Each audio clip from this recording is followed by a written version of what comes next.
Honourable members, I welcome you to the seventh sitting of the second session of the First Parliament of the Youth Government System of the International Youth Network for United Nations Security Council Resolution 2250.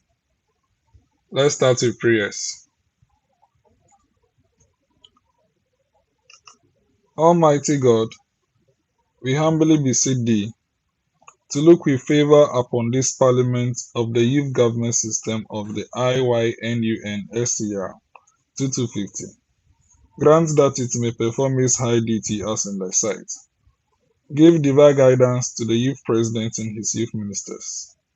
Endow youth members of Parliament with discernment and vision, integrity and courage, that through the labours of this international youth network, the interests and wishes of members may be well and truly served, and their good purposes for the common human life be realized in our midst.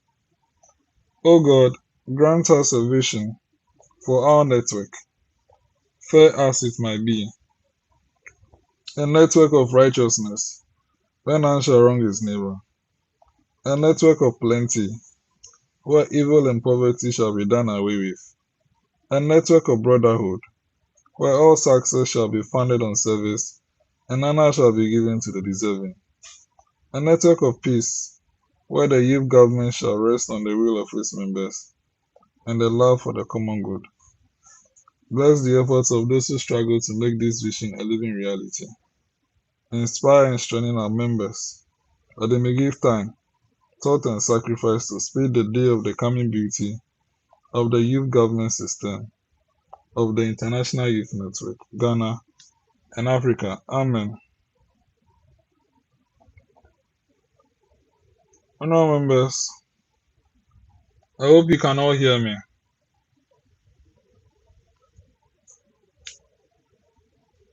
I hope you can all hear me.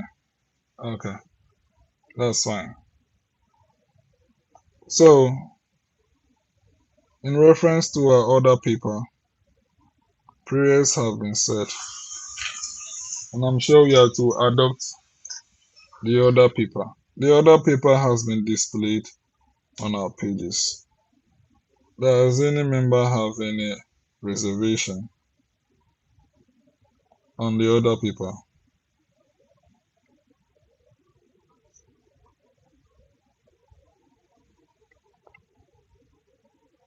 If there are no reservations, then can an honourable member move the motion for us to adopt the order paper as business to be transacted for today?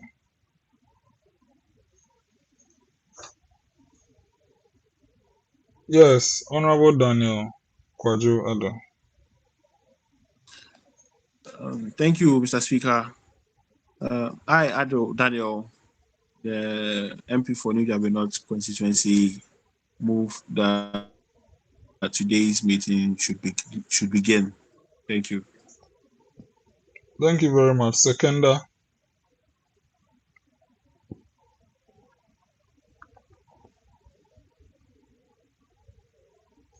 Seconder to the motion. Honourable Samson, kindly second the motion.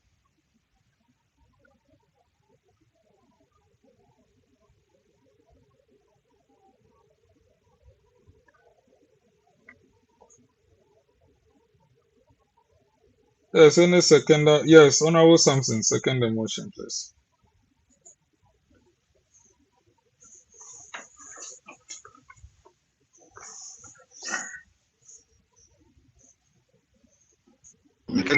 Please, am I audible? Yes, I can now hear you. Okay.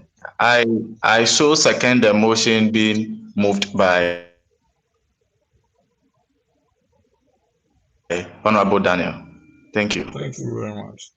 Honourable members, motion moved and seconded, and I put the question to the House. All members in favour of the motion that the order paper for today be adopted as business, say aye. Aye. Aye. Not in favour, say nay. The ayes have it.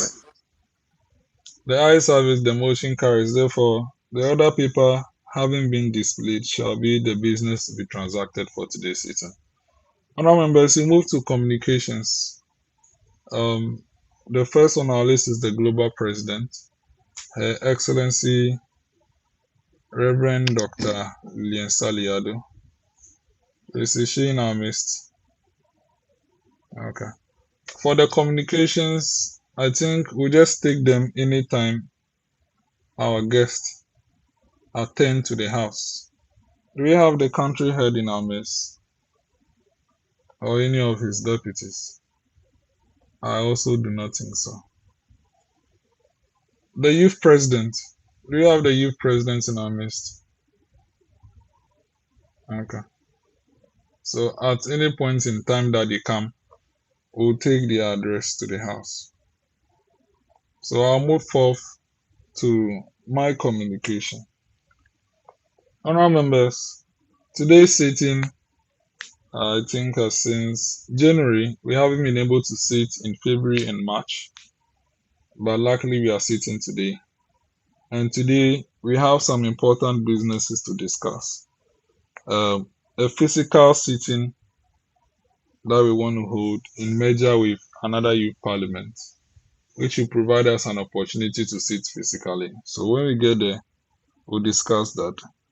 We'll also debate on the motion as stated, as it reads that this House thus believes that the 2025 budget statement and economic policy of the government of Ghana has met the expectations of Ghanaians.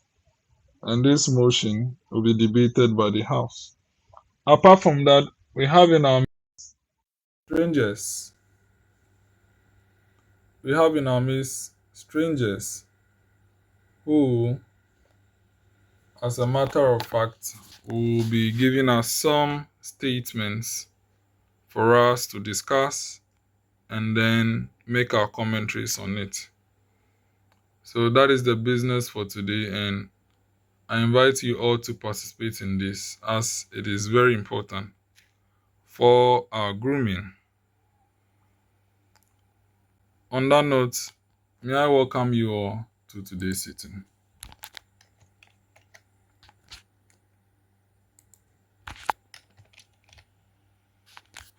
Honourable members, on that note, may I just know how many ministers are here?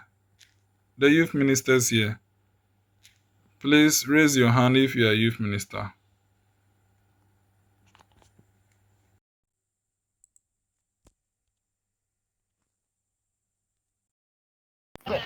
Honorable members, I don't know whether it's my side. I'm not hearing anything, please. Yes, it's true.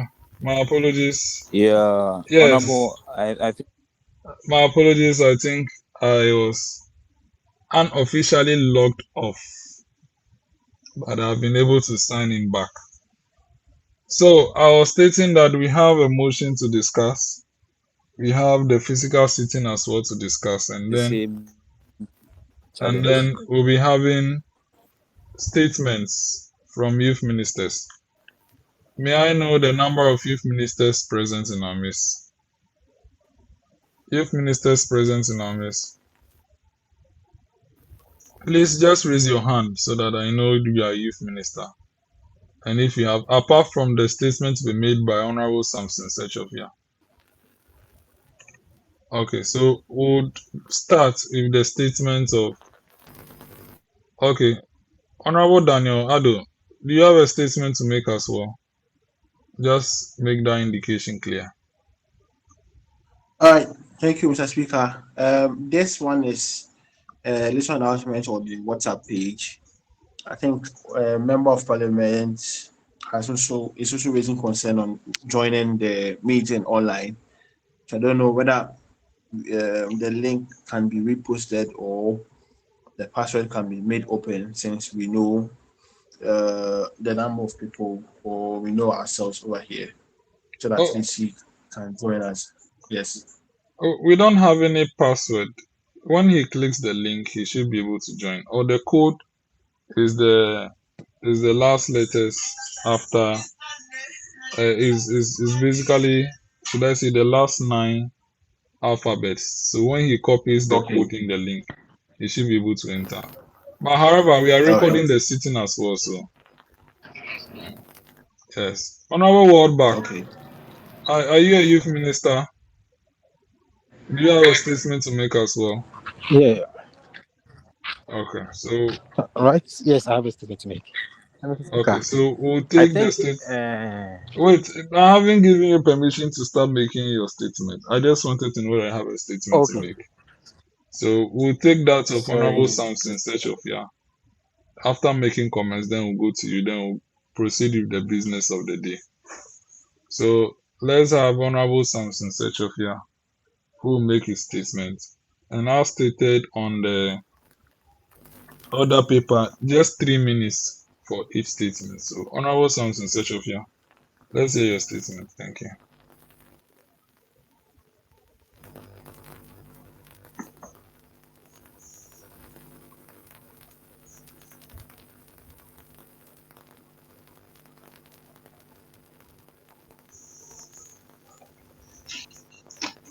Thank you, Speaker, for the opportunity to.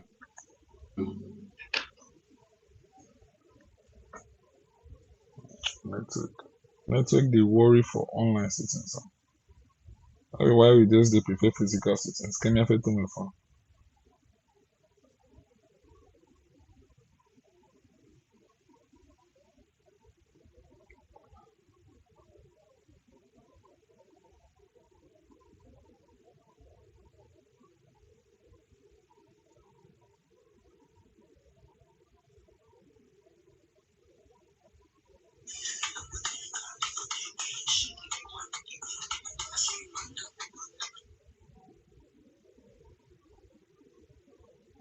I think, is it my network or Honorable Samson has gone off?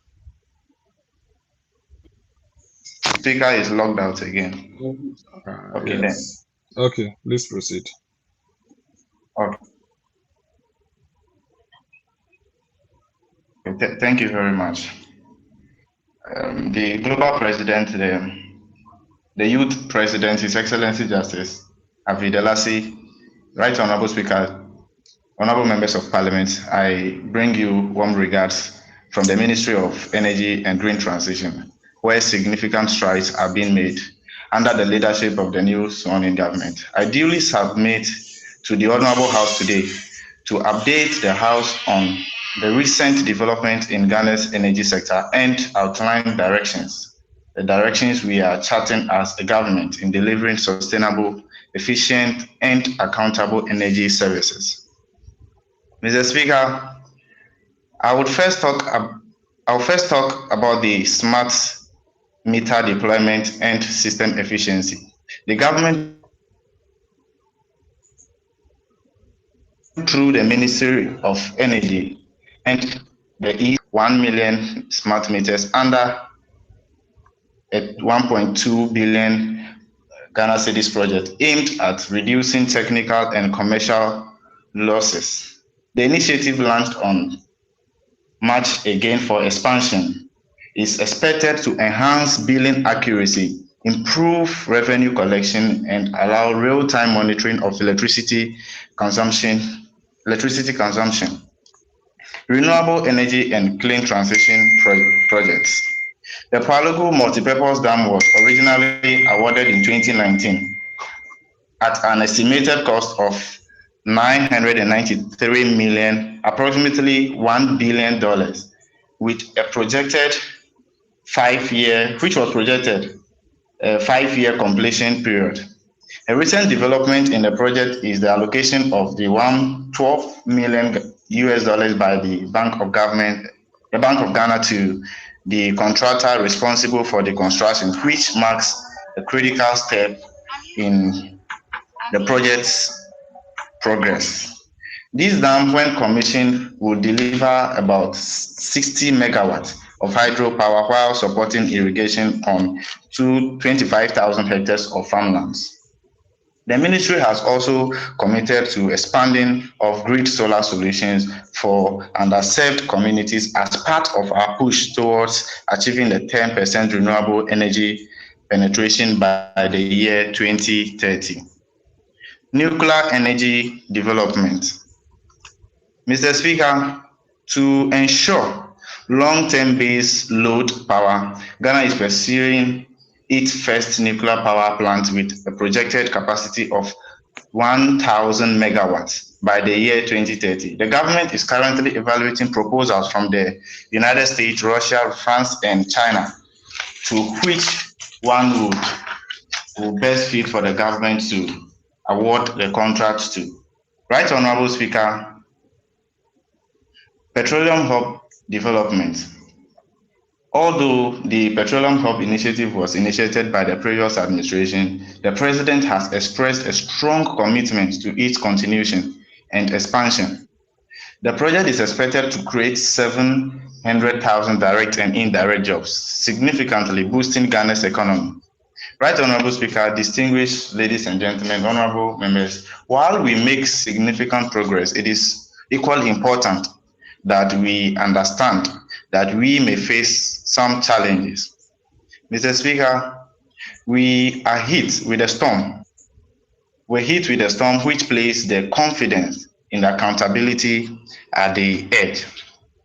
Right Honorable Speaker, to bring my statement to a close. Right Honorable Speaker, the ministry, the investigations, the challenges we were faced is the ECG scandal and the reform, container scandal and reform. Investigations 1,357 ECG containers imported between the year of 2021 and 2024 cannot be accounted for. A committee report confirms mismanaged and theft, with equipment being illegally melted for export. The ministry is working with the Attorney General and the Ghana Police Service to ensure that all those responsible are held accountable and that ECG's procurement systems are overhauled. Right Honorable Speaker, I would through this statement propose some key recommendations as the way forward to constantly keep our lights on. Mr. Speaker, digitization of energy systems, where the government should accelerate smart grid integration and digital infrastructure to monitor, detect, and prevent power theft and overload. We recorded a loss of revenue lost through power theft. So we need to put structures in place to keep track of our meters and so to avoid temperance. Mr. Speaker, diversity of the energy mix. We must consider scaling up investments in solar and nuclear to complement hydro and thermal sources, thereby reducing dependency on any single energy source. We also need to empower PURC, the Energy Commission, and the Auditor General to ensure compliance, especially in procurement, the assets management within the state-owned enterprises. We need to put the structures and ensure that there is a proper procurement procedure that should be followed to be able to acquire this working equipment for the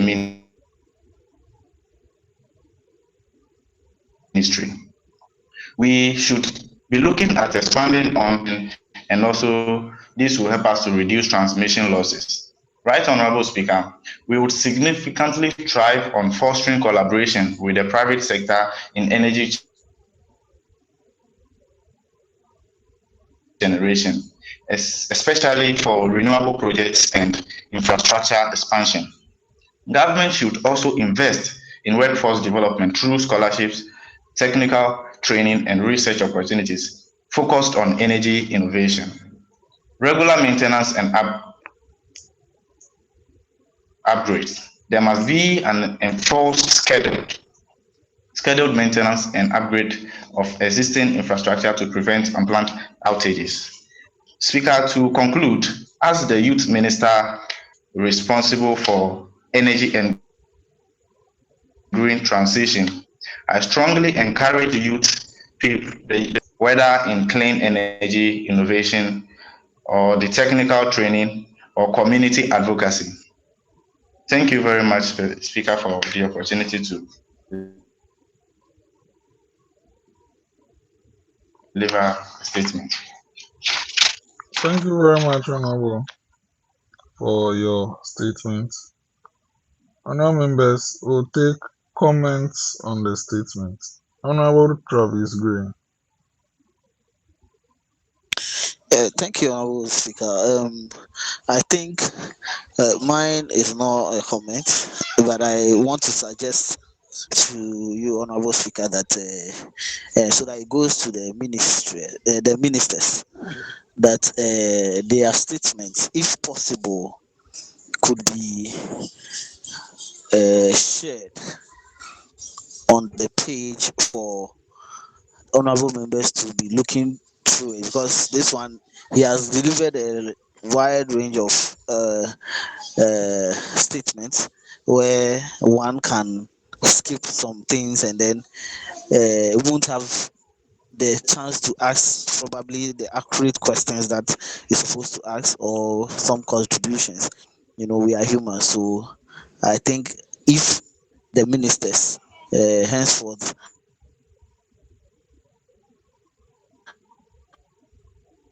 to the honorable members to be looking through whilst they are giving the statement, I think it will be good, because even if they are reading the budget, we are being fed with the document before it's being read. So I think that should be looked at. Thank you, Honorable Speaker. Thank you very much. Comments from Honorable JMD.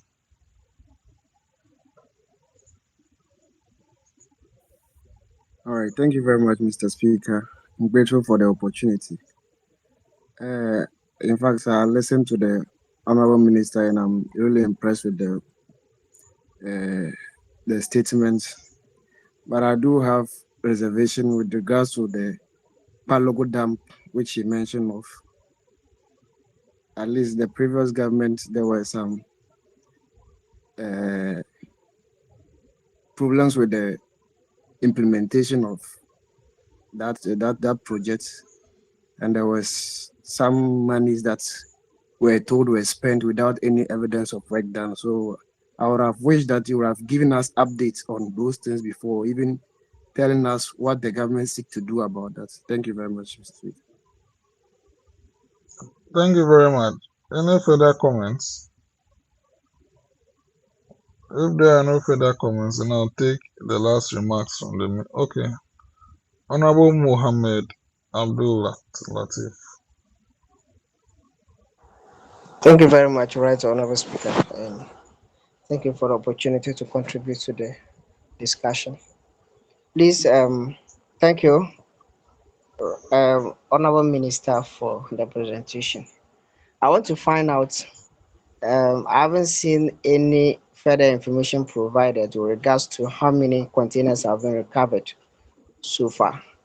Can it be any further clarity as to further information as to how many containers have been recovered from the ECG segment? Thank you.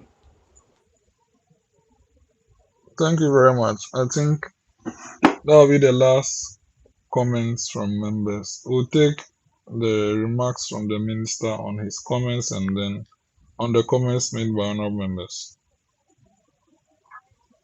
Okay, Speaker, I thank you to respond to the concerns raised by my honorable members.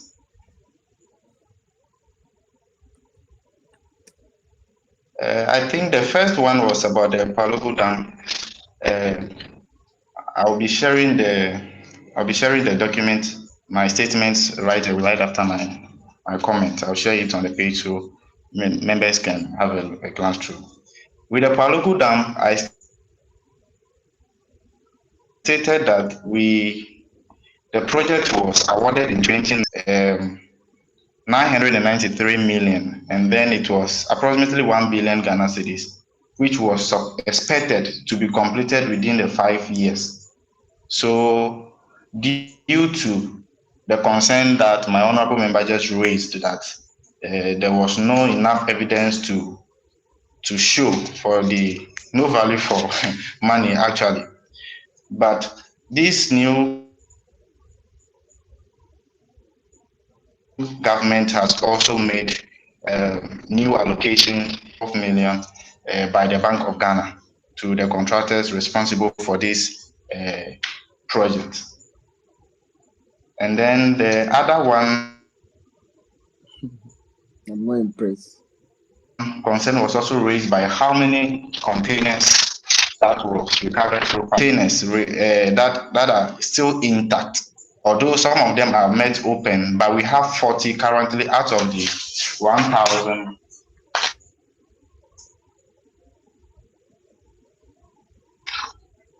Out of the 1,375, we have 40 that have been recovered intact without being tampered with. And then currently, as we speak, we have those ones under the watch of the national security, whilst investigations are going on into the remaining. But we also promise that we'll find the cause. I don't know if I've responded to all the concerns being raised by my honorable members. I'll share the document as well. Thank you, Speaker. Thank you very much. I think that is adequate. Any further conversation on this matter will be done back door. Thank you very much, Minister.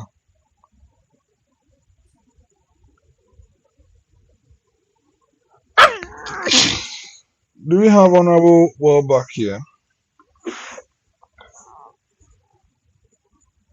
If he is on the line, I think he is obviously offline. Okay, are there any further statements to be given? If you have any other statements, I would like to take it before we move to the next item on the other paper. Any further statements?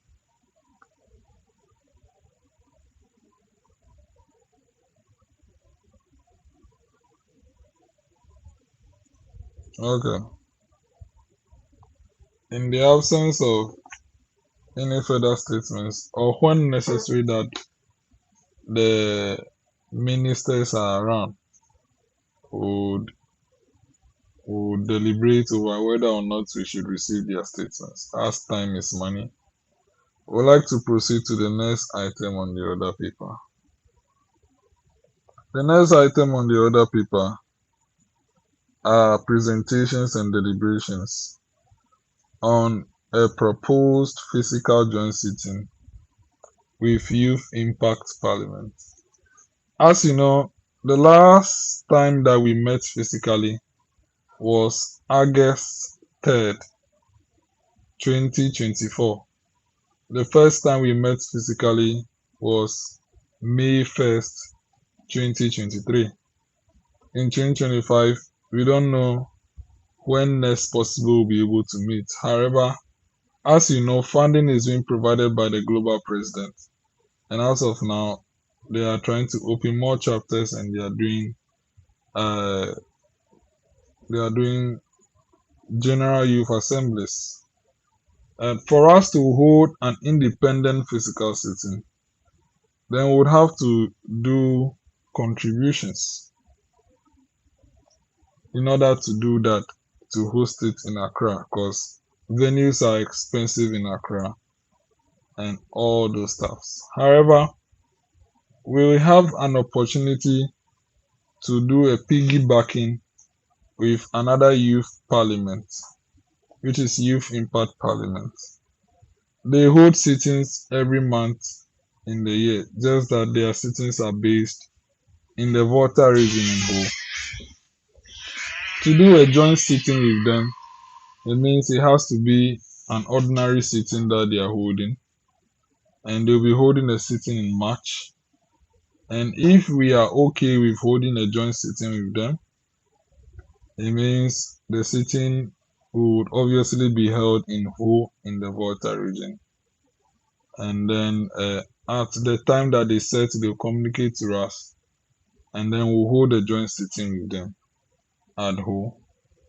Ho is not convenient for most members, but I think a couple of you should be able to make it for such a joint sitting, so that it will be our first physical sitting in the year.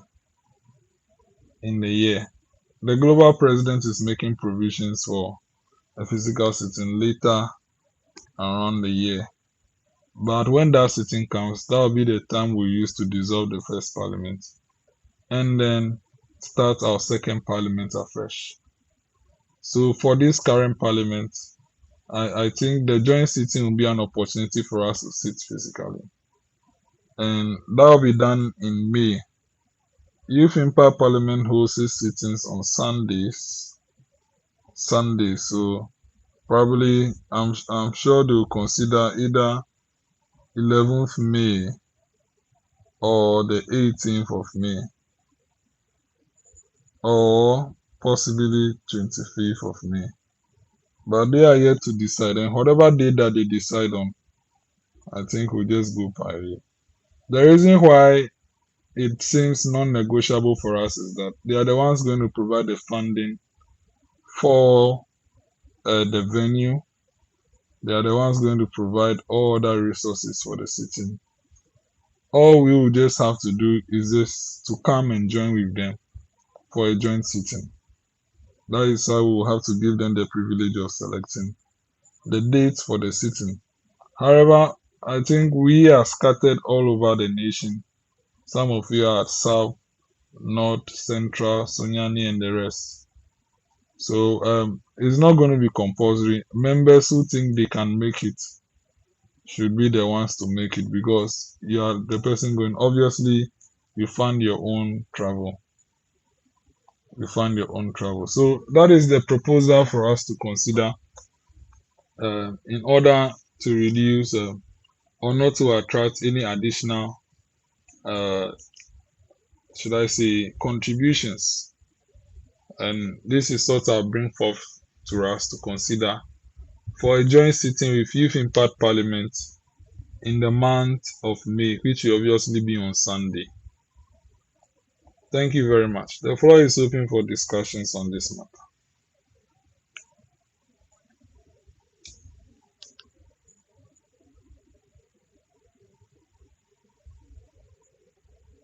Yes, anyone who wants to speak on the matter, you can raise your hand and I'll give you an opportunity to speak. If you have a different opinion, feel free to speak out as well for us to consider. I think the minority leader is in our midst.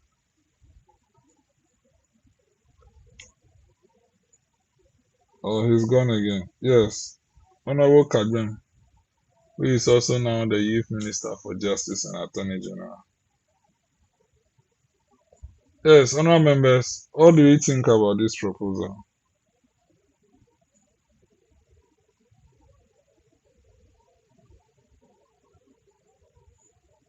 Yes, Honorable GMD, let's hear from you.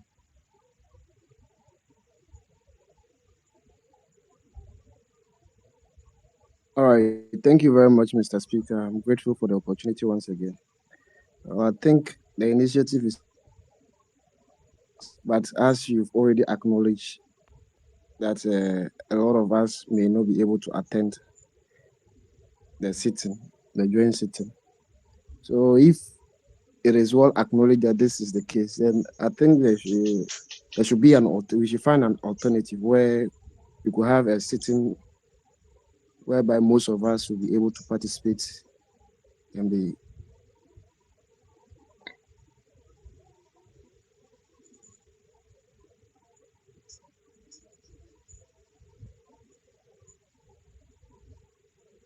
Yes. Hello, please, can you hear me, Mr.? Yeah. We can hear you. We can hear you. Are you done speaking? That is my question. Yes, please. Yes. I think the most favorable locations for sittings for us is Accra and Kumasi, preferably Accra. But to hold sittings in Accra, if we want the global president to organize it, then she takes the burden of paying for the venue, feeding, and other arrangements. But if we want to organize it ourselves, then we have to raise the funds for that. That's why I stated that to hold a joint sitting with Youth Impact Parliament is going to be a piggybacking. Means we are basically relying on all their finances and arrangements. We are just coming to join them and hold a joint sitting. I think we can equally do a joint sitting with Youth Model Parliament. They usually do their sittings in Accra, and I think I'll have to speak to them. They have their swearing in coming in, and I think that's going to be held in early May. But with that particular one, it's not possible to do a joint sitting because you can see it's basically an inaugural. It's an inaugural sitting for them, and in that particular circumstance, we cannot channel in a joint sitting. But we can obviously attend as representatives from Youth Impact Parliament, as they'll be holding it in Accra. Yes, so that is for us to consider. If we really want to hold our own sitting in Accra, then we should be prepared to do contributions for that matter. But if we are not ready for contributions, then apart from the plans that the global presidents will make, we'll have to largely rely on online sittings and piggybacking with other parliaments. Thank you very much.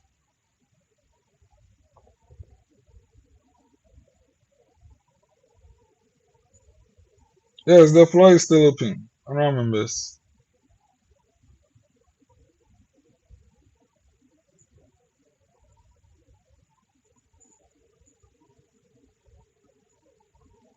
Yes, Honourable Daniel, Sechofia, Festus, Duet, Kadwen, let's hear from you on this proposal to do a joint sitting with Youth Impact Parliament. And I want to know, how many of you will be able to make it? Yes, Honourable Tracy, Travis Gray.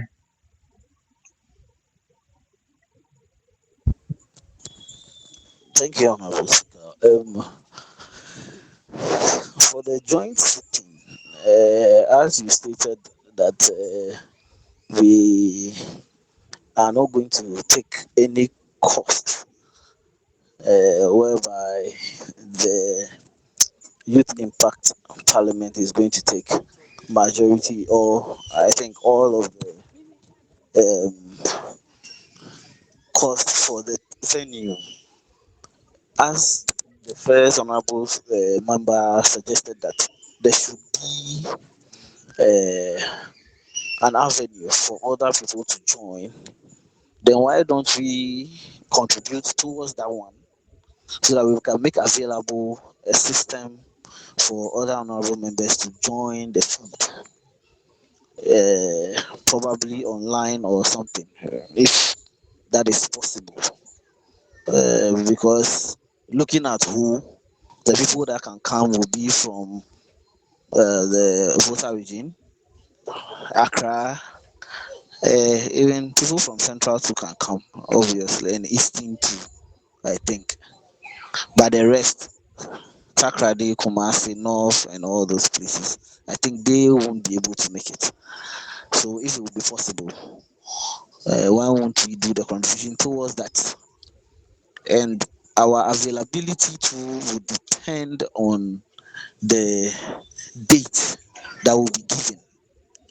Okay, so if I tell you that, Honorable Speaker, I can be available for meeting, and then the date comes out and it doesn't favor me, probably due to official duties at my workplace or something, then It means I have misled the Honorable House. So I think this too can be considered, and let's see how it will go. Thank you very much.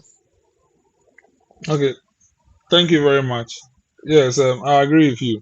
People from afar can hardly come, and that also I stated that obviously we are not going to expect every single person. No, we are not going to expect, but the few of us who can come will be sound, and that will be much appreciated.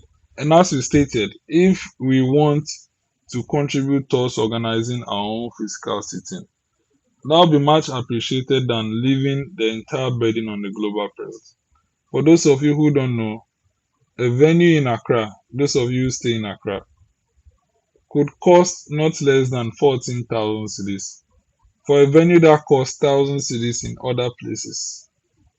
And then after that, transportation and all that things. So you are spending around 20,000 in organizing one meeting. And that is how much the global president spends. A minimum of 20 to 50,000 Ghana cedis on any physical program that we hold as a group. And it is very expensive. However, we are not making any contribution. So for me, I don't impose on the global president uh, to organize meetings because I know how expensive it is. But if we want to assist her, we can make contributions to at least pay half of the cost, and then she can raise funds to pay the other half of the cost. And that will be towards the inauguration of our next parliament, which will probably be held in Accra. And that is a good initiative if you'd ask me. Yes. But the question is, due to that, are we going to let go of the opportunity to hold a joint sitting with Youth Parliament? Or the joint sitting will be held whilst we still make provision to contribute and then hold our own inaugural sitting? Yes. So that's my response to your question. I think Honorable Joseph wanted to speak.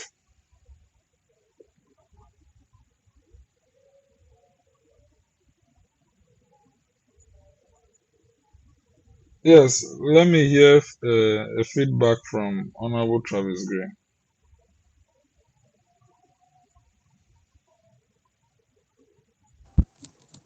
Thank you, Honorable Speaker. We having the joint sitting is good. It's a good thing. And then we supporting the, as you said. I'm also looking at another one whereby those that cannot come for the joint meeting, can we as well do a similar contribution so that they can also stream? Probably the contribution will be for buying of data bundle for the speaker, and then maybe the gadgets that he will use to make sure that he is able to get the people to contribute. Please, is your question towards the joint sitting? Because as far as I know, Youth Impact Parliament records all its sittings. Youth Impact Parliament records all its sittings. Just that it is going to be impossible for a hybrid meeting. For a hybrid meeting, we need a suitable venue that has screens that can facilitate the display of people who will speak online.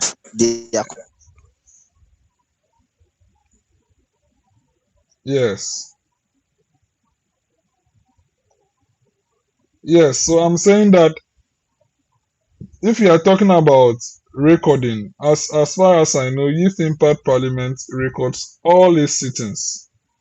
So although you might not be able to come, you will surely see the recording and know whatever transpired at that sitting. But as to a hybrid, I can assure you that a hybrid sitting can be done because we need a suitable venue for that where there are screens for people over there to watch you and then hear you. Yes, but as of now, uh, so far, the venues that can do a hybrid sitting are Nat Hall, which is in Accra, and I think in Ho, I think the CD Auditorium as well, and then some other venues. Even Parliament of Ghana has the adequate technology to do a hybrid sitting, but that cannot be assured. But one thing I can assure is that Youth Impact Parliament will surely record the sitting, and you will be able to watch it. We also upload it on our channels as well, as they also upload. That is for Youth Impact Parliament. So, for those of you who are far, it is not mandated that you must come. What we want to encourage is that for the members in the Volta region, it is mandatory for you to attend. But members or members from afar, we encourage you, if you can and you can, we encourage you too, because it's a joint sitting. So obviously we need a handful of our members there. Yes, for that particular reason. Yes, so that is my reply to it. Yes, any other contributions or deliberations on the joint sitting proposal?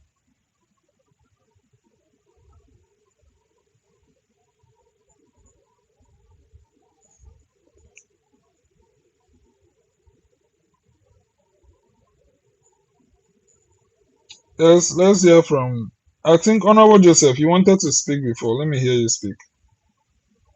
Honorable Joseph, let me hear you speak.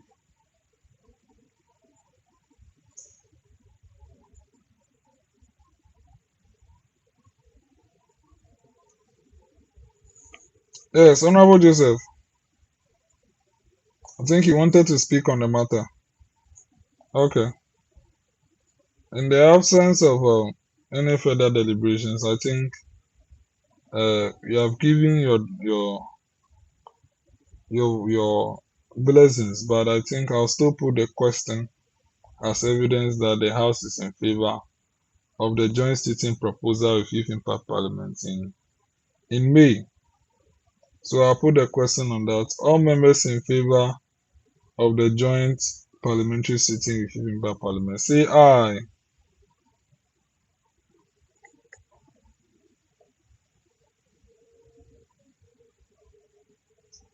Not in favor, say nay.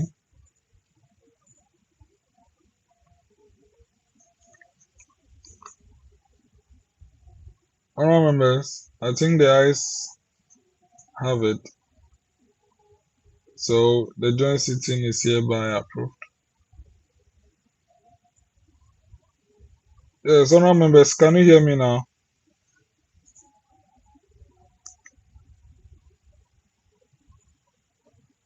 Honourable members, can you hear me now? I just want to be sure I'm audible. Can you hear me? Can anyone hear me?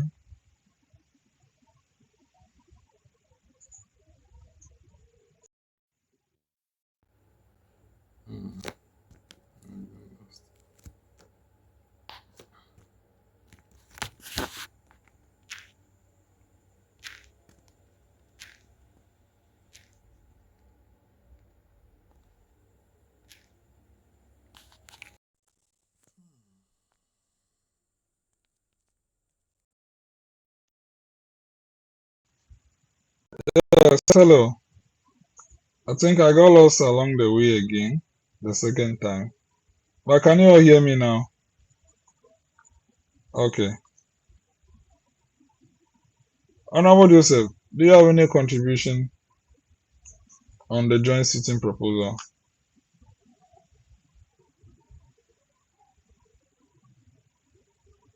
Okay, thank you very much, Honorable. I was looking at if it's expensive in Accra and it can be taken to Kumasi or nearer, because most of the time the people from Sunyani and out there find it easier coming to Kumasi than coming to Accra. That was also suggested. But after your explanation, I think that was the only options available. So Yes, for me, I'm not really familiar with the economy in Kumasi. But I know one of the best venues for parliamentary sittings in Kumasi is the IDO Conference Center. I don't know how much it costs, but I think it will be around maybe 2,000 to 5,000 around there. Maybe for people who are in Kumasi, in KNUST, it might cost them 1,500, but outsiders might be 7,000 and the rest. So perhaps someone will have to check that around for us to know how much IDO conference will cost as well. However, I think even in Accra, the International Conference Center, the committee rooms are cheaper than the main hall. I don't know how much they cost, but someone could go around and do this cost for us to see. Whilst in the interim we prepare for the joint sitting, we could be checking all those costs. Or we'll tell the global president we want a physical sitting in this particular month, and we are contributing towards it. We'll try and raise this amount of money. She should look for the other amounts, and then organize a physical sitting for us to be able to dissolve our old parliament and form the new parliament. Yes. Thank you very much. Any other contributions on this matter?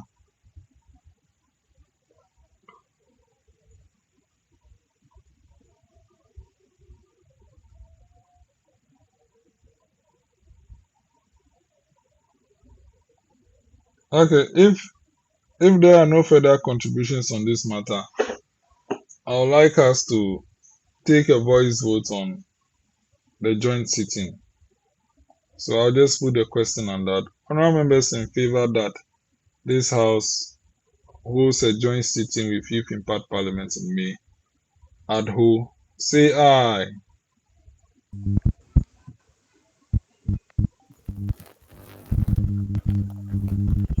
Aye. Aye. Not, not in favour, say nay.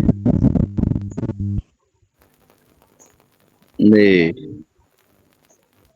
Honourable members, the ayes have it. The motion carries. Therefore, the proposal for the joint sitting with Youth Impact Parliament in May has therefore been adopted, and you'll be given updates momentarily.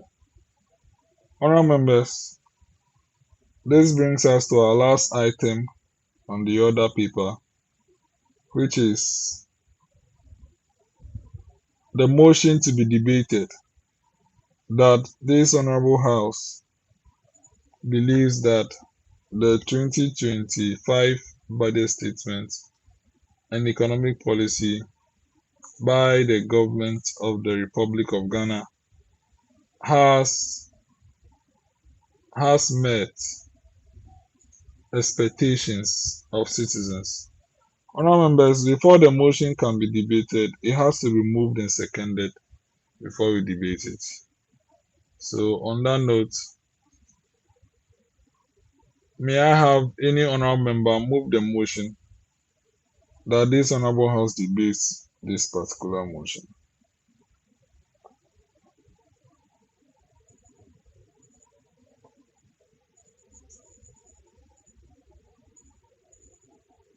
Yes, Honourable Daniel Addo. Okay. Thank you, Mr. Speaker, for this moment again. I once again stand on behalf of the entire Parliament to move for the debate session to begin. And I'm standing on the ticket of the majority to move the motion to as well. Thank you, Mr. Speaker. Thank you very much. Seconder to the motion, Honourable JMC.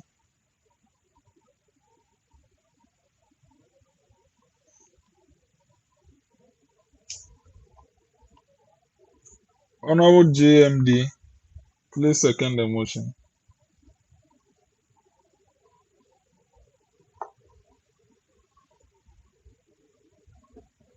Thank you very much, Mr. Speaker.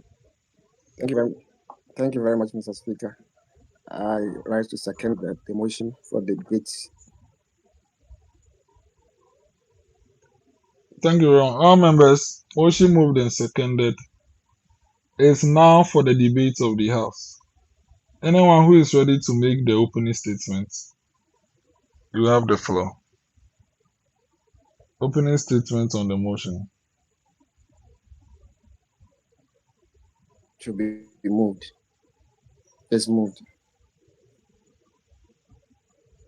Yes, thank you. Honorable Daniado, please give us the opening statement on the motion.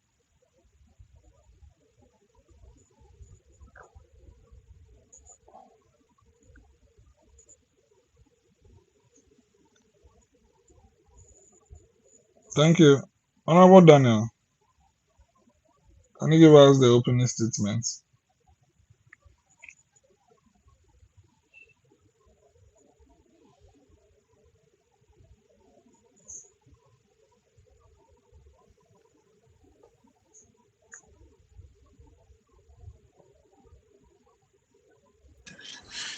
Once again, this moment to on the other side. Oh yeah, it has once again. Um,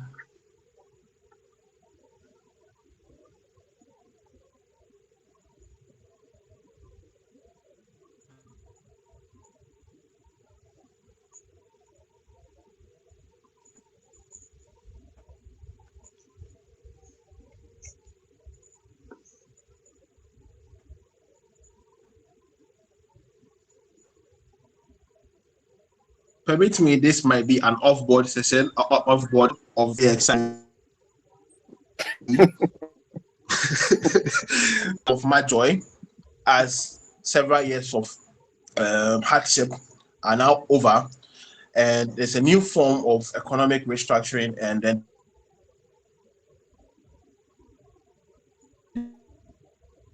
development effects on the people of Ghana too as well. Let me have a very quick dive into few things in the economy too as well. Mr. Speaker and the House, I believe that tax is something that is used to govern the nation, and then it is used in developing the entire nation on roads, on hospital, and any other social amenities too as well. But Mr. Speaker, several years ago, there were some tax which were wiggling into the financial status of all Ghanaians, creating problems. And of which this year, certain activities, certain policies made by this government has crept up certain taxes, which are making the lives of Ghanaians quite okay, and expecting that in the next few months, things will fall back into its original prosperous moment for the Ghanaian man to have a peace of mind, trade well, and have a decent earning for his family for a better standard of living. I believe that the budget and then the economic status for this year is actually going in line for the people. And I believe that if all things go on well, the people of Ghana would also work extremely hard to make Ghana have a great height again too. So thank you, Mr. Speaker. And I also apologize and console you if you find yourself on the other side of being the white angels but couldn't have a victory. I sincerely advise you that you calm yourself down and then better wins the next time to us. So thank you, Mr. Speaker. I might come on further. Thank you. Thank you very much. Minority Leader, opening statement from your side. All right, thank you very much, the Right Honorable Speaker, for this opportunity. I'll first of all apologize for joining the sitting late. I was catch up with other duties that is of equal importance. By then, I will move straight to the point by hitting the nail on its head. I want to make this clear to the House that we doesn't believe that the 2025 budget and fiscal policy of the government of Ghana have met the expectations of Ghanaians.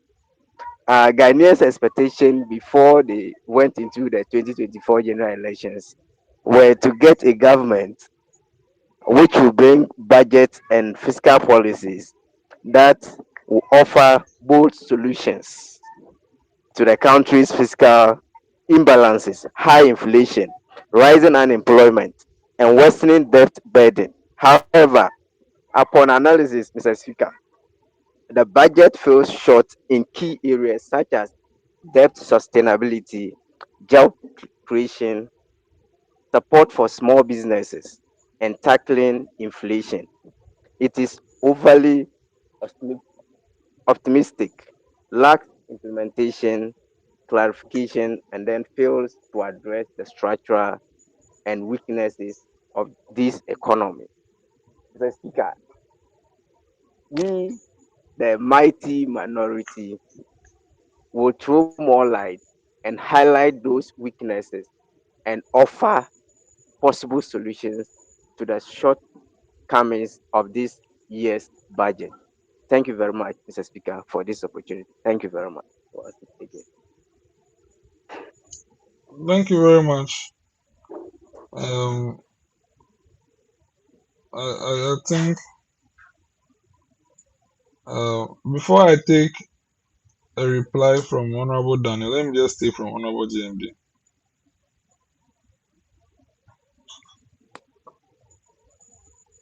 All right. Thank you very much, Mr. Speaker. I'm very grateful for the opportunity once again. And in fact, listening to the honorable minority leader, I shudder to think if he's really in this country. Because I'm wondering, having looked at how people from different regions have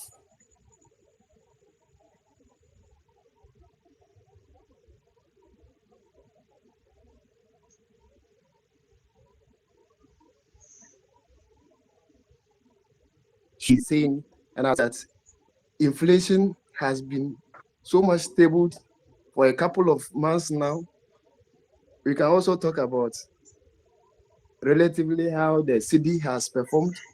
It hasn't performed this way for the past 4 years, and I think that alone is something that we should be all excited about, even without the full implementation of the budget. Touching on social interventions, we've seen a very great increase in the funding for free SHS and then NHIS, which in fact in the previous administration it was capped. Virtually with the NHIS, it was capped, and free SHS, we didn't have any dedicated funding for free SHS. But obviously you can see that there's a dedicated funding for free SHS, which shows that there can be continuity. In addition to that, we have also looked touching on revenue mobilization. There has been successful rollout of property tax on digital platforms, improved tax compliance and widening of the tax nets. And with regards to infrastructure, definitely we've seen that there's a commitment towards the completion of the Agenda 11 project, which they claim to want to achieve within a specific year, without any dedicated funding to. There's also significant progress in energy infrastructure and expansion. And he didn't mention about debt management. And in fact, you can see that the finance minister knew what he was doing. You can see effective restriction of the IMF deal program. And also there's gradual reduction in debt to GDP ratio. Mr. Speaker, I would like to end here and tell our honorable minority leader to, in fact, do his work well so that he can better appreciate whatever is going on in the country. Thank you very much, Mr. Speaker. Thank you very much, Honorable Daniel. Let's hear you.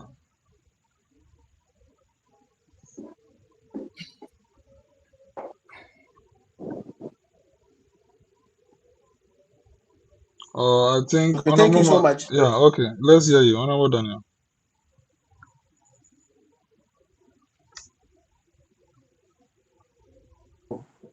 Yeah, please, am I audible now, Mr. Speaker? Yes, you can hear you.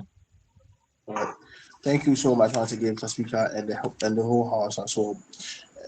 Following what Honorable Minority Speaker said, I am quite worried on remarks, because looking at the first quarter of this current government, most changes has hugely improved the people's life or people's financial decisions.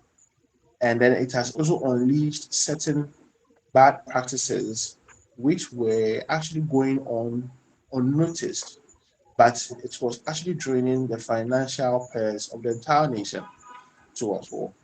Mr. Speaker, the economic policies are not made to favor a specific group of people, but economic policies for the budget in question are made to favor the majority group of people, that is you and I, including Honorable Minority Speaker, so that the lives of Ghanaians, not only to eat and to sleep, but to trade and to also do other financial business peacefully and have certain form of financial freedom for everyone.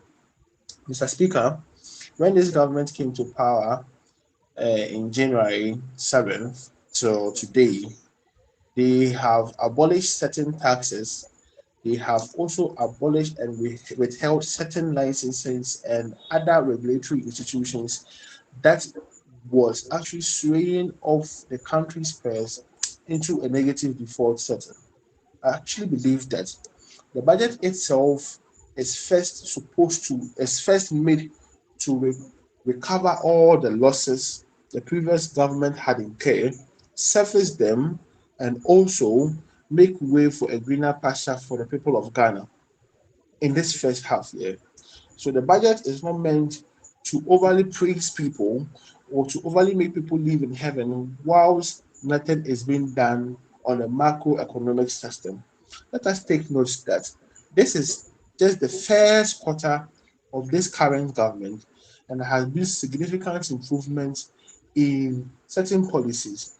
Let us cross our fingers and let us also do our best as citizens. Do engage in engage in good and legal business practices so that the government at the end of the day will also come up with positive good policies that will go in line with us for better resolution to us all. I believe minority speaker will be happy if all things are put in place. His future escalate or his future Jane Wagon will successfully come to his constituency, and that is what he will be using for his campaign rounds and then taking some baby girls to us. So, not to say much more into that, I believe that the budget for 2025 is not to scrutinize people badly, but it is meant to reshape us and then give us certain form of financial freedom. Thank you, Mr. Speaker. Thank you very much. Honorable Minority Leader, your rebuttals. All right, thank you very much, the right honorable speaker, for the opportunity once again. Like I said earlier, the budget is overly optimistic in a sense that it's easily to just for anybody who just read through the words and will not take time to understand the content to just jubilate. And as we know, Ghanaians, majority of us don't like reading. There was a saying that if you want to hide something from a black man, put it in inside book, and it will be there for 1,000 years and nobody will see it. And that is why majority of Ghanaians are jubilating. We the minority side of the house is happy for the opportunity given us to highlight the weaknesses in this year's budget. And at the end of the day, we are not only highlighting the weaknesses, because when you do that, it looks as if you are only criticizing. We are also going to give them the possible solutions to this. And I believe that the majority side of the house, together with their government, will listen to us and take those solutions into consideration, and it will benefit all of us. It's not for we, the minority. First of all, the weakness is one, debt sustainability issues. According to the Ministry of Finance and IMF, the 2025 budget the Ghana's debt to GDP ratio is projected to hit 83.5%. Honorable Speaker, we are not just criticizing, we have given them facts. This is from the Ministry of Finance and also from the IMF. The debt servicing alone is expected to consume 47.8% of government revenue. And this is leaving limited fiscal space for development spending. It means that we are going to lack developmental projects in this regard. Despite participating in the G20 Common Framework and then debt restructuring, which the one of the majority caucus members highlighted on, internet interest payments still dominate expenditure, indicating that the budget does not break the cycle of borrowing to pay them. And so it means that we are going to rely on borrowing upon all this restructuring he was mentioning. Then the next weakness in this budget is revenue projections are over ambitious. Like I said that earlier. That was even starting this rebuttal, I made mention that the budget is over optimistic. And this is another weakness in this year's budget. The budget projects a domestic revenue increase of 27.6%, largely based on increased tax compliances and digital revenue measures. Yet Ghana Revenue Authority, that's GRA, consistently missed targets in previous years. There's little evidence to suggest dramatic improvement in tax collection within one fiscal year. The next one is limited job creation measures. Limited job creation measures. Youth unemployment remains high at over 13%, with unemployment significantly worsened in rural areas. Despite the talk of job creation, the 24-hour economy, which was the major policy, the darks that were thrown into the eyes of majority of Ghanaians, which made them to believe in this current government and give them the opportunity to lead us. Only 450 million Ghana cedis has been allocated to job creation program, a fraction of what is needed, just a fraction of what is needed to be able to create that side job. In that budget, the 24-hour economy, which was the main policy that this current government told Ghanaians when they give them the opportunity to work for. I I think that would have been the first thing they should tackle, but we didn't hear anything about that. That is an issue with the budget. Then the flagship You Start initiative has been minimal dis- disbursements and limited coverage, undermining the private sector's ability to grow and absorb labor. Then the next one is neglect of key sectors. Some of the sectors has been neglected. One is agriculture, and Africa, that is the only sector we were supposed to leverage on as an advantage against the other parts of the world. That is the Western world and the Arab. But unfortunately, we has been deceived and we don't take that seriously, and that has been affecting us. Africa has the soil that you can farm or you can grow crops without fertilizer, without applying anything. You can choose to weed even once and still have a bumper harvest at the end of the year. But we don't do that.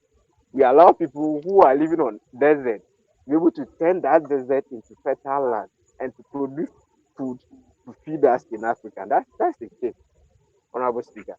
And if you are coming before the 2024 general election, because of some external factors like COVID-19, the Russia-Ukraine war, which has disturbed the previous government, destroying their structure, and then making the economic very weaker. You told us that you have the men, you have the people, you have the solution to our problem. So if you have the solution to our problem, and this is one of the key sectors that can help us, and you are neglecting it, Mr. Speaker, I'm sorry that if that is the case, and people are still jubilating that this budget has met their expectations, then I wonder where they are coming from, whether they are living on a different planet and came just Ghana today to be with us. So, which the agriculture which employ over 40% of Ghanaians receive less than 3% of the total budget. I'm not just saying, Mr. Speaker, watch the data very well. I'm not saying 3%. I said less than 3%. Out of 100%, less than 3%. Then the educational sector is the second sector that has been neglected. I heard them mentioning the educational sector. Presidents has been funded on ABCD. I am, Mr. Speaker, you know yourself. I'm from the educational background. And so the education sector has been neglected, especially basic education. They suffer from underfunding. We have a lot of students who sit under trees. And that was another issue that this current government was telling Ghanaians that they can solve it and solve it very well. We saw even pictures where students were sitting under shade and they used AI to change the background to paint the government party. That was the previous government. That is the ex government. They used AI to paint the shirt with the colors of the NPP, and it was all over the internet for Ghanaians to see that that government wasn't viable. So if you come into power and you have neglected that same sector, and students are still under trees, Mr. Speaker, I don't think this budget has met expectations. So, so especially the basic schools education, they suffer from underfunding. Many schools will lack infrastructure, teaching material, and trained staff. The speaker, the last week I heard the Minister for Education speak. He spoke on double track system, and double track system was one of the key things that this current government used against the previous government, saying that the previous government, hastened into transition into that PSHS system without providing enough infrastructure to accommodate the students. And that when they come, that is the first thing they are going to do. According to the current education minister, they are planning to take away the double track system in the year 2027. Count the years. That's 3 years time. They are even planning. He's not even sure whether he'll be able to do that. He's not sure. The speaker. So these are some of the weaknesses that this budget has. And for that matter, we, the mighty minority, is saying that they have not met expectations. They can use sugar coated words and still be deceived by the highly overrated budget and still tell Ghanaians that the budget has met expectations. But we, this side of the house, we don't just read the words. We take our time to understand the concept. Thank you very much, Mr. Speaker. Thank you very much. Honorable Daniel, you want to respond? Yes, Mr. Speaker, thank you so much. Tonight, I apologize for the minority speakers' submission. Most of them were based of their previous administration facts, and was not based on the current fact we took over from them. However, some of the facts he spelled out was inaccurate. Pardon me. So I'm here to also correct certain facts to us for, and then give you another breakdown of how this government tends to normalize this situation. Mr. Speaker, note that we came into power from an 8-year long drought of economic hardship. Things were spiking up and down. The rate of interest rates and the inflation rate was spiking more than the average Ghanaian man's BP. That is the blood pressure, much more higher than that, Mr. Speaker. Speaking of the debt restructuring, when the minority government were in power, yes, were in power, they came to meet a debt restructuring of about 38%. On December 2024, 31st, we received over 80% rise. This is over 50% rise over debt restructuring, full of debt and then little effort in development. Again, he said that we will still going to go on borrowing, which would actually increase it. Mr. Speaker, this is only the first 4 months or 3 months of our current administration. There's a lot of cleanups we have to do in the government sector, especially in the finance sector too as well. And I'm highly impressed on the finance minister's way of tuning things and finding the right amount of budget allocation on every sector. This makes me to tackle on the issue of agri sector. Mr. Speaker, when you keenly look at the budget allocation after education and health, agri is the third highest sector, of which funds were much allocated to that. We believe that in the previous government, little amount of funds were allocated into the agri sector, though they came with a policy of planting for food and jobs, which at the end of the day, at its worst, they were now selling foodstuffs at their regional offices. Who does that, Mr. Speaker? Foodstuffs were meant to be available in excess in marketplaces and then other structured locations too as well. Foodstuffs are not meant to be sold at ministry heads and at the end stampedes and then struggle for power over foodstuffs wins. This was very bad, and this was a clear indication of the worst decision the previous government took on economic policies that affected the whole country. Mr. Speaker, again, he came, minority speaker once hit that there will be a surge in unemployment of about 13%.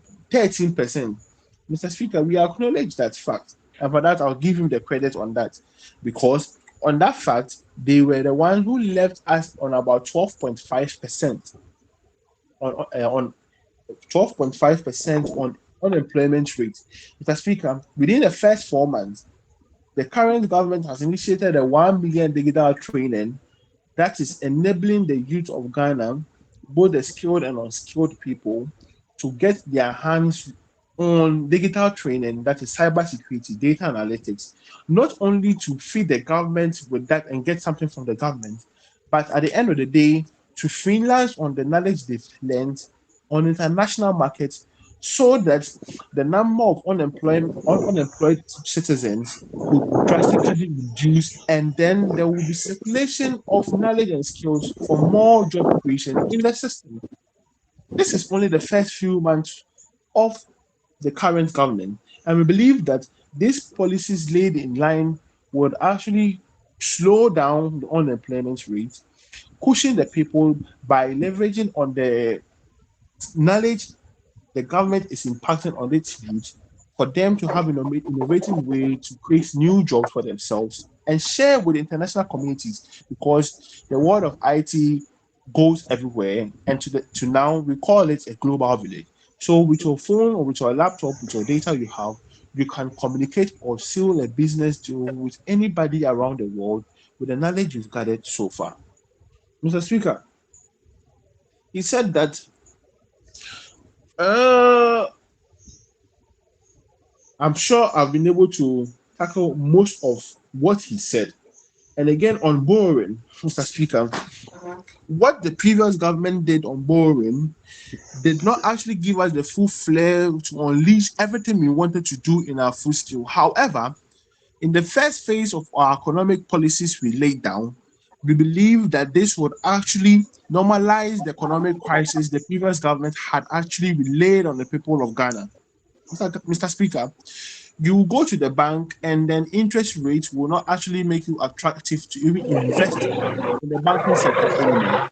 But we believe that this current administration would actually continue to bring more policies that would shape the lives of Ghanaians to a better one. It is indeed an agenda to reset for a better cause to us all. Thank you, Mr. Speaker.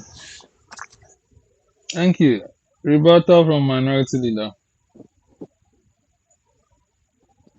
Thank you very much, Mr. Speaker, for the opportunity once again to let the majority side of the House understand their own wording that they kept together to form that budget they came to read to us. We don't believe, and we don't want any other person to believe that coming to the floor of the parliament to read the budget for the fiscal year is a formality. So that you just sit down, get good writers, pick words, join them together, and come out with a booklet and come and read it to us. We don't believe in that. We want it to be something that is practical. We don't want to deceive people even after elections. If the lies and the dust we threw into the eyes of Ghanaians during the 2024 general election is enough. Let's spare Ghanaians with our lies and more that we are trying to put into their eye. Uh, I just thank the honorable member for using the word. He thinks that the finance minister will. He has not said that he has done. He will. That's why I use the word. The budget has been overly overrated. It has been overly what? Overrated. And so what he said that in the budget, we tell me that it has been overrated, and he is still believing that. We now know their lies. We know where they are coming from and what they are good at. And the problem between us here is that majority is not getting the game. It's like they still believe in the lies that they give into our hands. They said they will do this, they will do this, and they will do that, and they are still following that. And we have gotten it clearly, and we are not going to follow them on that target for them to continue telling us the lie. And we are not Mr. going Speaker, to stay please, point quiet. of correction. We are going to make sure that other Honorable, Ghanaians will get Honorable to know. Minority Leader, I think the Honorable I have not even got to the word. Minority Leader That's just the wants to make introduction. a Okay, point of correction. okay. Let's hear the point of correction. All right. Let's.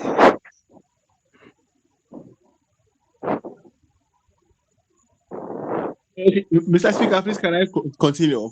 Yes, please make the point of We are the correction. government in power, so I will be very happy to come out clear with raw facts so that the minority government will know that the current government is actually working and not sounding so melodious to the people of Ghana.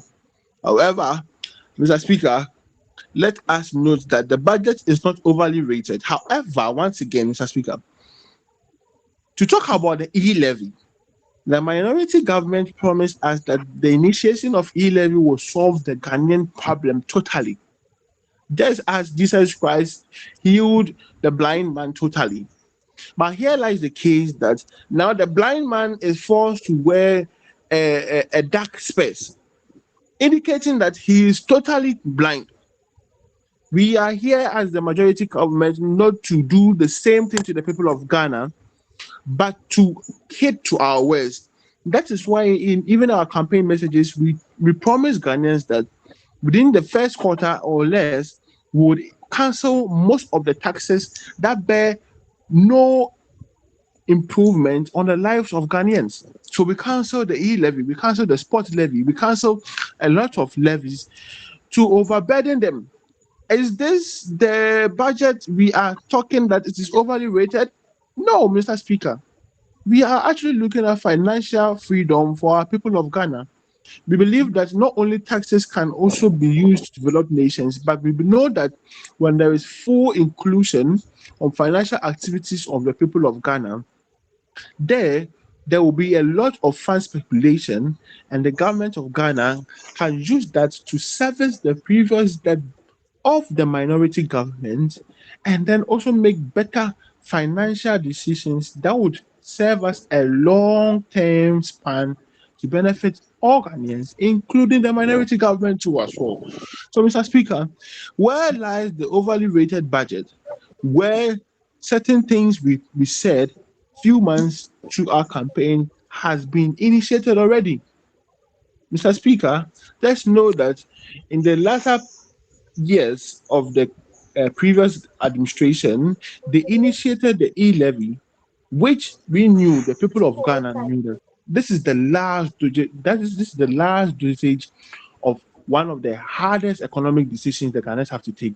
And after that, we won't hear any other tax system again. But we were hit few months to elections. We were hit with a betting tax, which actually crippled a lot of youth system, which he said that it is made to sway or discourage youth from engaging in excessive betting tax, which actually resonates according to statistics. Now the betting tax has been scraped off, and then people are no more longer interested in betting. People are no longer interested in doing e-transactions anymore, all because of what had happened, the stimulus reaction of the previous government by initiating hard tax systems on the people of Ghana. Meanwhile, we are not in the British system where the monarch and the citizens has to suffer the same as the people of Ghana. Mr. Speaker, the budget is not overly rated, but it is heated enough to calm or to mend every wound of the people of Ghana for a better progress. Thank you so much, Mr. Speaker. And I believe that this can end our debate or this can solidify our decisions on that too as well. Thank you so much, Mr. Speaker. Thank you very much for your long points of correction. Minority leader. All right, thank you very much. Mr. Speaker, we have the patience to listen to them, even if they want to use the whole day to come back. They cannot deceive us once again.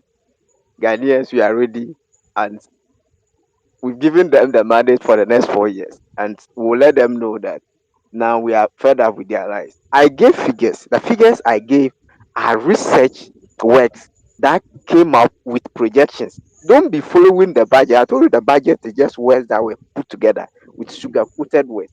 These are research, unless probably they want you to go all over and start to give them those figures. I gave data vividly, some from your finance ministry and IMF with projections, data, research work. We are talking about research work here. We are not just coming here to talk about the budget, just tell people our mind. We are telling with fact. We are giving data which has been conducted by high people in academia, which are guiding the how we do things to project for us to see the future from the beginning. And so they have shown us the future of this year's budget, even from the beginning. I'm happy you just told me that, just told the House that we have less than 4 months. Yes, that's why research is very important. Research help us to know where we are coming from, where we are, and where we are going to. So the projections are telling us where we'll be going to. And that this data is showing that it's not realistic. The budget is not realistic. It has been what? Overly rated. So I'm not the one just coming to say that. I didn't just tell you that the budget is overly rated without giving figures. You came out and then you whine without any supporting data. That shows that the budget is realistic. I get in the point. Now, having said that, he made mention of abolition of some taxes like the e-levy, the betting tax, and other one. The speaker, there's a saying in African, especially let me just limit it to Ghana, that when you chop off your tongue and chewed it, you've not eaten any meat. When you decide to chop off your tongue and chewed it, swallow it, you've not eaten any meat. The speaker, abolishing e-levy and other taxes and increasing tariffs. This government came to the floor of parliament to read the budget, and there was even a video circulating when the president was sitting at his office at the seat of the presidency. Then they will mention this policy, then sign, it means abolish. And he used, I believe, the whole day. That was the work he did in his office. He used the whole day just to be signing and abolishing those days. And then with less than 7 days, there was an increase in tariffs. So that's what happened. We just chopped off our tongue, chewed it and swallowed it, and we are tickling ourselves and we are happy laughing. Mr. Speaker,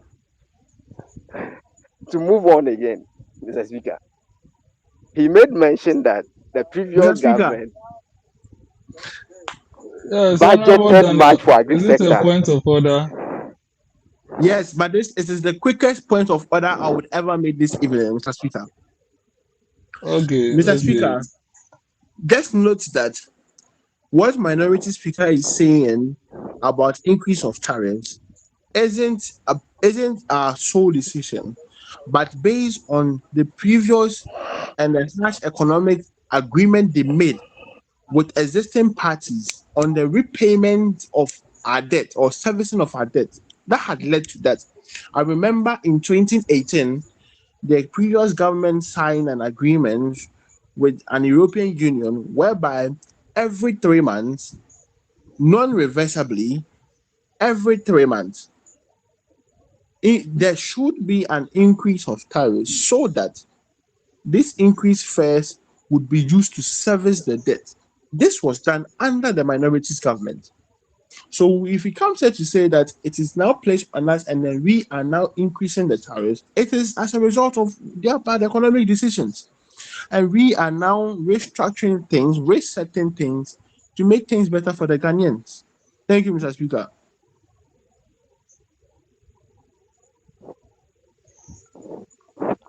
Okay, thank you. Honorable Minority Leader.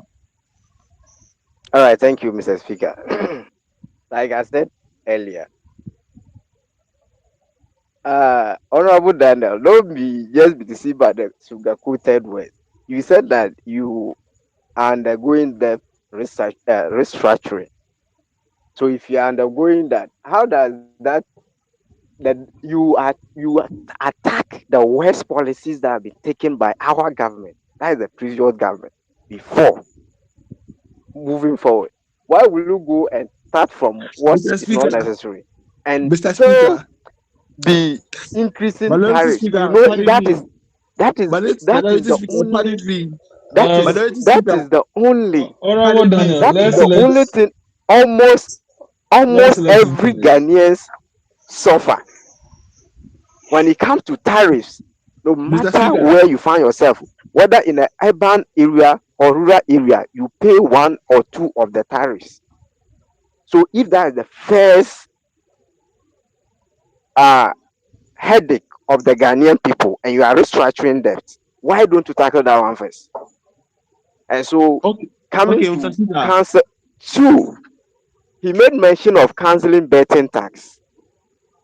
The betting tax was introduced by the previous government to curb the gambling activities in this country. Majority of the youth was going into these gambling activities, and it Mr. was Speaker, introduced to discourage them so that we have great leaders, because these youth today are our future leaders. hey, Now this betting tax have been scrapped off. I am a teacher. I teach in a senior high school. And today you go to class and students are even with phones. Why? They can't keep the phones at home because the person has some bet that he has to be monitoring so that he doesn't lose. Even if he's losing, he doesn't lose all the money. So they can't keep phones at home. This is Mr. not just Speaker, affecting their future, it's affecting the academic work of this student. So Yes. scrapping Malik, betting tax 1 minute is a more to way finish it. of, all right. So this was just their some of the this thing. The next thing is he made mention that during the previous administration, much budget was allocated to the agri sector because of planting for food and jobs and other things. That is good. That's why I made mention that that's the only sector that Africa can leverage on to overpower other countries or other continents. But it's rather unfortunate that we are making people who was not blessed with the soil to farm to rather turn that problem and use it, and they are now feeding us. He made mention that they were selling food at some of the head ministries. This was done because the Ghanaian market men and women were now taking advantage of the Russia-Ukraine war, the COVID-19, to steal from the other Ghanaian people who doesn't sell or the foodstuffs. So the ministry stepped in. Because of the COVID, there was strict in traveling to go to villages to buy plantain, to buy whatever, for poor and other things, and for people in the urban areas like Accra, Kumasi, and other places. So the ministry took it upon themselves to now go buy and supply, and they were selling it at a cheap price. You can attest to that. There are videos that people were actually attesting to read that it was very cheap and it was very affordable, Mr. Speaker, but and there that was is what shortage a, and there was stampede. there is. Yeah, there was stampede because of the COVID. There was street in the movement, and you don't expect the Honor people Minority in Leader these in urban areas conclusion. to feed them. So that was these are some of the this is, and that is how the direction in which I think this current government moved, rather than using sugar coated words to deceive the Ghanaians. I wanted to touch on the solutions. I want him to listen and listen very good, so that the Yeah, solutions will so help them to govern yes, and govern well. By then, I'll come back to it since my time is up. Thank you very much, Mr. thank you Speaker. very much. Honorable Daniel, rebuttals. Okay, thank you so much, Mr. Speaker. Just to touch on the last statement, he said that uh, for the prices of foodstuffs to be sold at a cheaper rate, it has to be sold at the regional offices and the district offices to us from. Mr. Speaker, I then asked the question that for the sake of morality and for the sake of human and for people pleasure, why is it not possible for contraceptives to be administered by Roman fathers and bishops rather than it being sold at the pharmacy? This was a question asked by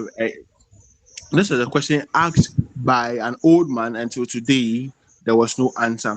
Mr. Speaker, in the minorities government, they had all the mechanism, all the rules, all the policies they can implement to make these market women sell their foodstuffs at a very cheaper rate.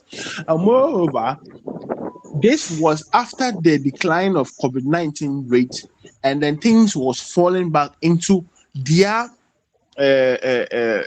normal rate to as well. Again, they had funding from international bodies free of charge and other grants, which they misused it to today. We are still paying for that, which was so bad to us well. Mr. Speaker, to talk about what he had said early on about our great industry, again, let me reiterate on this shortly.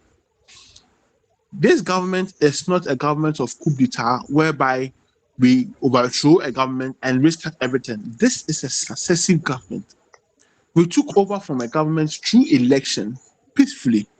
So everything that had been done previously has to be carefully handed over, rescaled, and then redeveloped for the betterment of the people, not for the government itself, but for the people too. So we took over from your government minority, and then things were in shambles.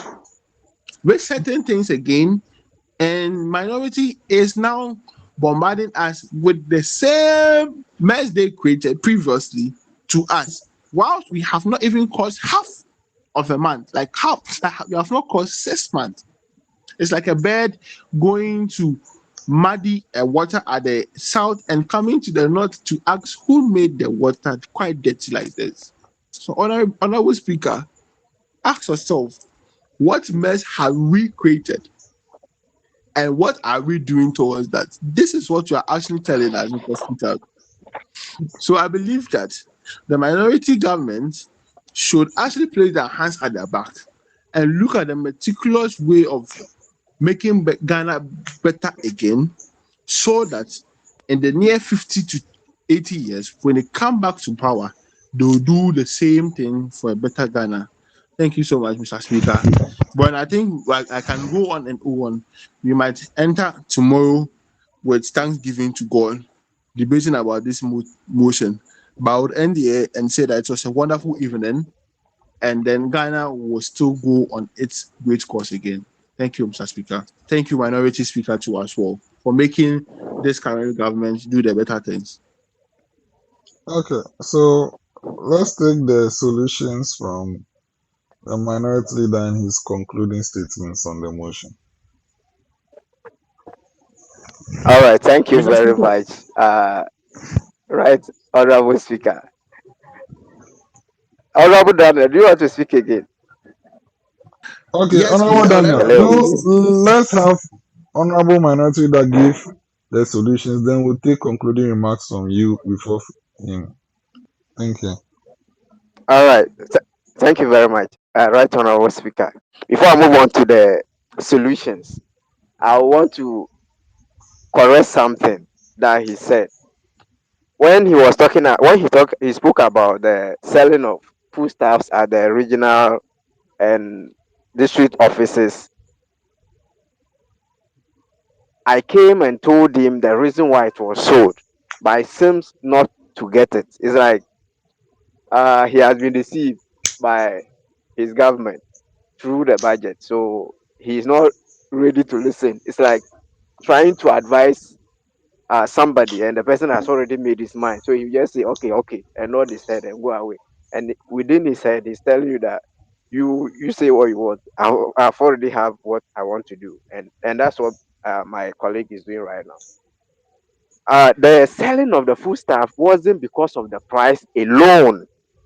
This, the speaker, if you can remember, this happened during the COVID time, and one of the reason and the main reason was restriction in the movement.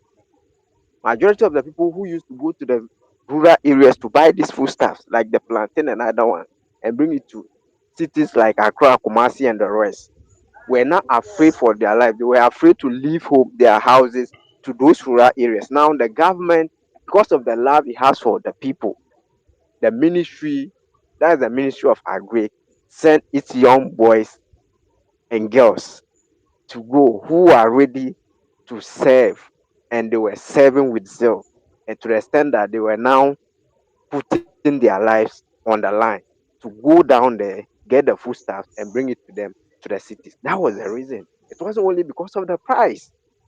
Mr. Speaker, having said that, I want to move straight to the solutions. If you will listen, he should listen, and it will help his government. If you will not listen, they should continue swimming in their same tangent, and that will be advantage for us come We 2028. will And listen. We let are listening. I want We to are assure them. listening.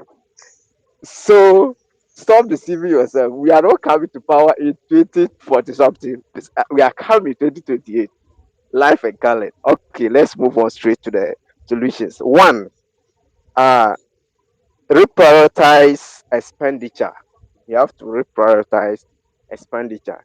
And before I touch on that point, I just want you to recall that Parliament just passed uh, a bill where members of Parliament are going to take 150,000 just to go and then supervise projects that cost 200,000. Are you seeing the difference, Mr. Speaker? Just 50,000 difference. Why will you give somebody a project that costs 200,000, 150,000 to go and supervise? Aside that, we have MMDCs who are already in those constituencies and districts, and they have been budgeted, and they have budget allocations for that. And this budget was double was spending. So we have to reprioritize what expenditure. Aside that, even MPs before that already go on research. Once a while, they go on research, and the research is to go down to the people, supervise projects that are ongoing, listen to their people, and come back and report to the house. So where from that money that has been, but even if you do that, why do you spend almost close just going to observe or supervise a project? It's almost the same as the cost of that project. That there is no, they didn't prioritize expenditure, and that is going to go against us. That's one.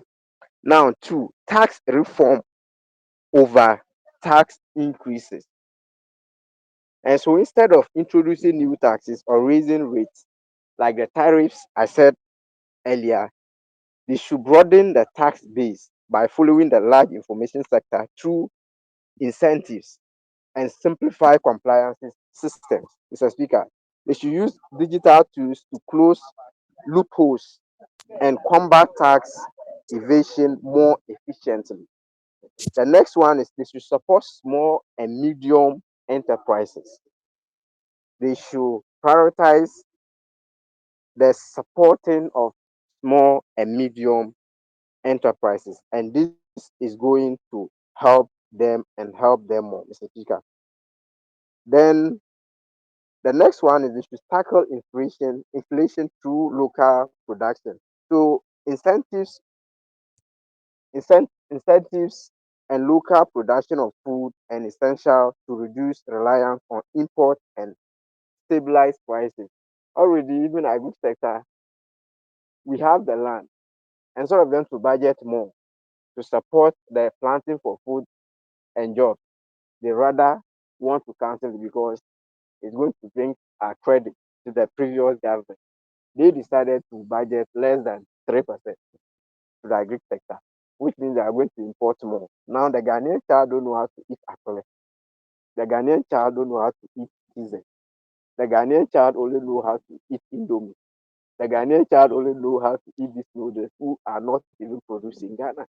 Mr. Speaker, and these are what they should be looking at. Let them listen and do the right thing, or they should continue swimming in that tangent, and it will be advantage for us. You come 2028, and Ghanaians will forget them till thy kingdom come. Now, the next one is transparent monitoring and evaluation. Say the tangent they are coming from, just like giving the MPs 150,000 to monitor 200,000 projects. A project that costs 200,000 shows that there's no transparency. They're only here to just create and then share, because already they have majority of the MPs in parliament. We only have 88. So if the remaining number are all taking this amount of money, it will be enough for them to share. So these are some of the solutions that we have to offer them to be able to govern and govern well. Now, to conclude, while the 2025 budget and fiscal policy include some commendable goals, it has not met the realistic expectation of Ghanaians. It is heavily constrained by debt obligations, lacks sufficient investment in job creation sectors, and its projections are overly optimistic or overrated. The government must pursue more inclusive, transparent, and sustainable fiscal strategy to meet the pressing needs of the people. So, Mr. Speaker, on that note, we, the mighty minority, believe that the 2025 budget and fiscal policy has not met the expectations of the ordinary Ghanaian, including you and I. Thank you very much. Thank you very much. Concluding remarks from Honorable Daniel from the majority side. Thank you so much, Mr. Speaker, and thank you so much, my fellow parliamentarian from the micro minority for correction sake. We acknowledge your solutions you've given to us so far, and then we could see that based on the solutions you've given us, at least 50 to 60% of them has been exhumed in that, and it is actively working in prioritizing our expenditure and also reviewing the amount for supervision. But let me make a little clarification on the 150,000 for supervision on that. For the 150,000 supervision for the MP's project in their various constituencies would be used as it would be used as an add-ons for other local projects too as well, which couldn't cover the main project set by the government to in addition. So the motive for the fund supervision would be used to cushion or initiate or maintain this local projects too as well. And then you made mention of the support for small and the medium enterprises too as well. It is very important for us to know that knowledge in creation of businesses is much more important than throwing money into the people's government to create a job without having prior knowledge. So we acknowledge that, and then prior initiative has been taken, making sure that the youth of Ghana are being educated on the set various kind of businesses and what to engage in. And after that, funds would also be allocated to them through the respective institutions such as the NSSB and then the other agencies too as well, so that monies will be disbursed properly and the project would be monitored effectively for a better Ghana too as well. Again, you made mention of tax reforms too as well. We'll also make sure that in the coming days, we'll take proper measures in servicing our debts and making sure that we give out the best tax policies that would not overburden the people of Ghana, just as the previous government did, but also would cushion them and then make sure that government and the people of Ghana play side by side in making Ghana a better nation to us. And then on the issue of education too, measures are actually underway, making sure that the people of Ghana on education is set to standard to us all. It might not be met abruptly, but I believe that by the end of our 4 years, much more significant changes will be made to make us to be retained for another possible 4 years to us. We believe it is possible in this case for another victory based on the start on the early start we've made too. Thank you so much, Mr. Speaker. I think I will end here for your remarks to us all. So we believe that the budget is in the right course and then the economic policies are not there to give people false hope, but rather it's a sign that better days are coming and the people of Ghana should be ready for that too as well. Thank you. Thank you very much. Minority Leader, concluding remarks on the debate. All right, thank you very much, Mr. Speaker.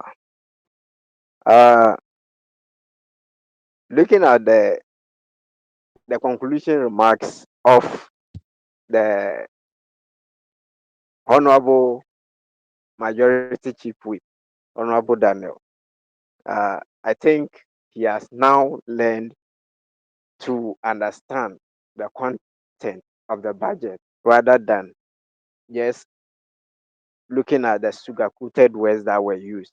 Because I want Mr. to Speaker, commend him for the first time for taking these solutions from this side of the house. It has been their habit that once they are majority, they have the words their way. Whatever we say is unto us. So for the first time, I will commend him. I will commend him for that move.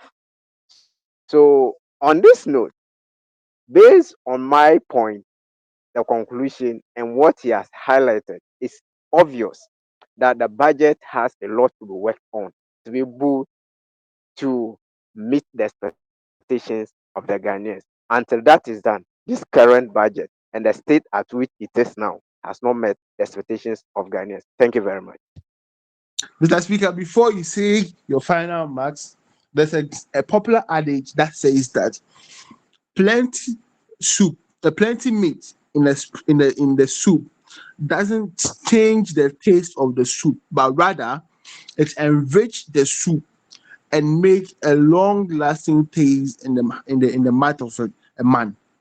Mr. Speaker and honorable minority, I am actually re-acknowledging your words, not because the budget is vulnerable, but I'm actually acknowledging your words because better initiatives or more ideas would further on improve the lives of Ghanaians. Not that our already planned budget is susceptible to fail, but rather it is also open for the minority who failed and as a result of that were kicked out by the people of Ghana through voting, but not the coup d'etat, have now realized the need to actually set up well and give better solutions, which we acknowledge that. Thank you, Mr. Speaker. Thank you very much. Honourable members, I will now put the question on the motion after the long debate. All members in favour of the motion, say aye. Aye, aye, aye. Not in favour of the motion, say nay. Aye, aye, No, aye. no. Honourable members, I think the ayes have it. The ayes have it. Mr. Speaker, don't be deceived by it's one person. Thank you. It's one person that was making the eye. Ọ̀dà I think Sẹ́fà the ayes Dàbò, have it. Àsẹ́fà Dàbò, 24-hour economy. Ọ̀dà Sẹ́fà Dàbò, Àsẹ́fà Dàbò, 24-hour economy. Thank you, Mr. Speaker. May you have a wonderful evening. Minority Speaker, may you have a wonderful evening too as well. I don't know how Mr. Speaker is feeling, whether he's okay with the results he's had so far on the Arsenal and then Madrid scoreline. Because Unfortunately, this Mr. Speaker is evening, not a footballer or for a fanatic of football. okay, because it sounds this evening your voice sounds much calmer than before. So that's why I'm. Thank you so much, sir. It has been a very long day. I want to thank Yes, all sir. of you for attending Thank upon you. the house. Thank you, sir. Hopefully, the joint sitting will come, and we expect those of you in Accra and around the Volta region to come around. On this All note, right. I hereby adjourn the house to our 8th sitting, which will be a joint sitting with Youth in Parliament in May. Thank you. All right, sir. Have a wonderful evening, sir. You too. Bye, sir. Thank you.